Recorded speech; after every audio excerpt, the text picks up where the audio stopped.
అట్లాంటి యువకులైనటువంటి ఆ కోవకు చెందినటువంటి అశోక్ని అనిల్ని లోక్సత్తా పార్టీలోకి మనస్ఫూర్తిగా ఆహ్వానిస్తూ ఈ అవకాశం నాకు ఇచ్చినందుకు మీ అందరికీ కృతజ్ఞతలు తెలియజేస్తాను. అందరికీ నమస్కారం. మీరంతా జేపీ గారి ప్రసంగం వినటం కోసం చాలాసేపటి నుంచి ఆశగా ఎదురు చూస్తున్నారు. ఒకే ఒక్క నిమిషం మాత్రం. ఇవాళ మంచి సాయంత్రం టైంలో కొన్ని వేల మంది ఇక్కడ చదువుకున్న వాళ్ళు, యూత్ మీరంతా ఉన్నారు.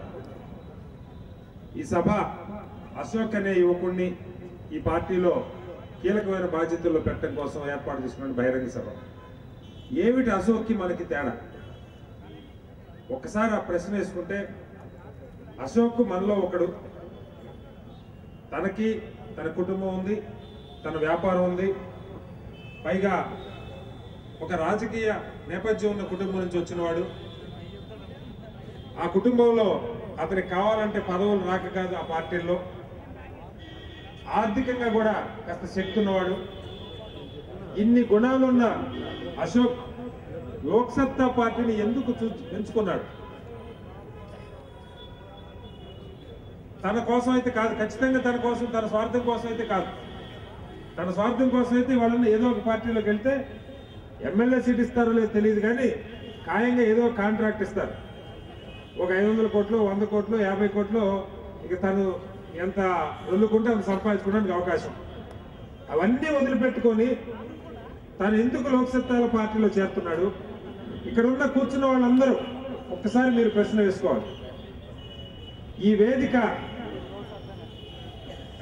ఒక్క అశోక్ కోసం మాత్రమే కాదు, లేదా ఒక అనిల్ కోసం మాత్రమే కాదు. ఇవాళ ఆ శక్తి ఉండి, ఆ సత్తా ఉండి, నా జీవితాన్ని నేను చూసుకోగలను, ఈ సమాజాన్ని మార్చడానికి నేను కదిలి ముందుకు వస్తాను, అనంతపురంలో అవినీతి ఇంకొక రోజు కూడా జాగడానికి వీల్లేదు అని కంకణం కట్టుకున్న ప్రతి యువకుడు ఇవాళ ఆ పొజిషన్లో ఉన్నారు. మీకు అందరికీ కాగితాలు ఇచ్చారు. మీలో ఆసక్తి ఉన్న వాళ్ళంతా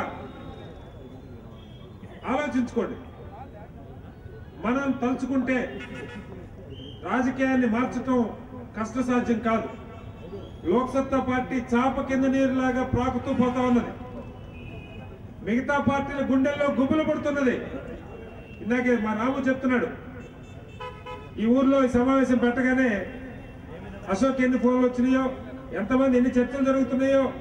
ఇలాగే 2 నెలల క్రితం ఒంగోలులో పార్టీ 5వ వార్షికోత్సవం పెడితే సభ అయిన తర్వాత వారం రోజులు మేము మాట్లాడుకోలేదు, కానీ అక్కడ ఉన్న మిగతా పార్టీలు గుసగుసలాడుకుంటున్నారు. ఏం జరుగుతుంది లోక్సత్తా పార్టీలో?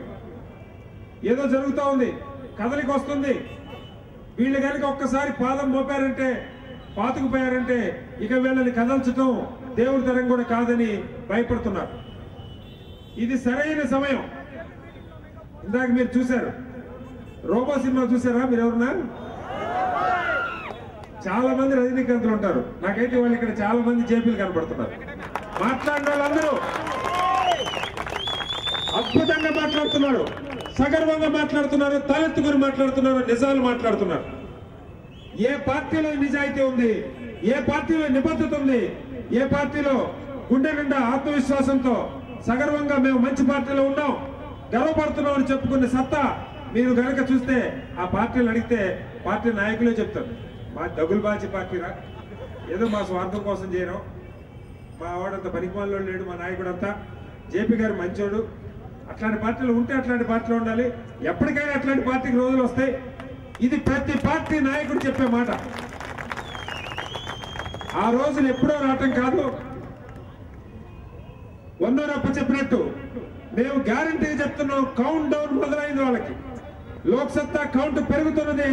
ఇవాళ ఖచ్చితంగా లోక్సత్తా పార్టీల నుంచి చట్టసభకి వెళ్లే మరో నాయకుడు అనంతపురం నడిగడ్డలో పుట్టుకొచ్చాడు, అది అశోక్. మిగతా పార్టీలకు ఒక సీటు తగ్గినట్టే లెక్కేసుకోవాలని నేను సగర్వంగా చెప్తూ మీకు అందరికీ నమస్కరిస్తూ సెలవు తీసుకుంటాను.